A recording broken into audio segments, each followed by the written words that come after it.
నేను ఈరోజు బ్రేక్ఫాస్ట్కి గోధుమ పిండి దోశలు వేస్తున్నాను. మనం టిఫిన్కి పోయిన రోజు అప్పటికప్పుడు ఇన్స్టెంట్గా చేసుకోవాలంటే ఇలా గోధుమ పిండితో దోశలు వేసుకోవాలి. దానికి ఇప్పుడు నేను గిన్నెలో గోధుమ పిండి తీసుకున్నాను. మీకు సరిపోయినంత తీసుకోండి. దోశలకి ఉల్లిపాయ, పచ్చిమిర్చి, జీలకర్ర, కరివేపాకు, సాల్ట్ వేస్తాను అందులో. ఇప్పుడు అన్నీ అందులో వేసుకోవాలి.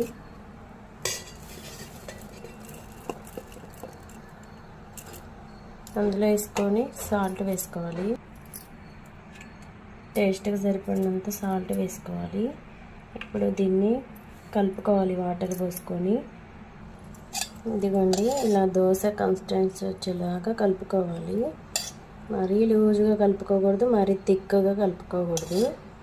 ఇలాగా ఉండలు లేకుండా కలుపుకోవాలి. ఇప్పుడు గ్యాస్ మీద కళాయి పెట్టుకుందాం. అది హీట్ అయ్యాక కొంచెం ఆయిల్ వేస్తున్నాం.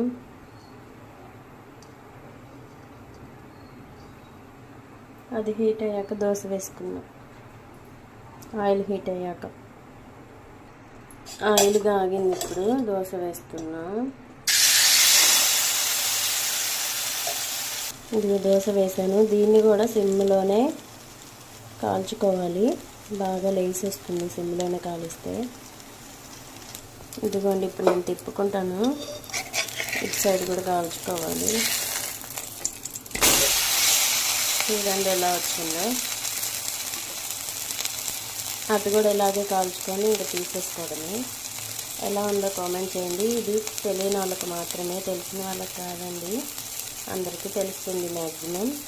తెలియని వాళ్ళకి చెప్తున్నా. ఓకేనండి, ఎలా ఉందో కామెంట్ చేయండి.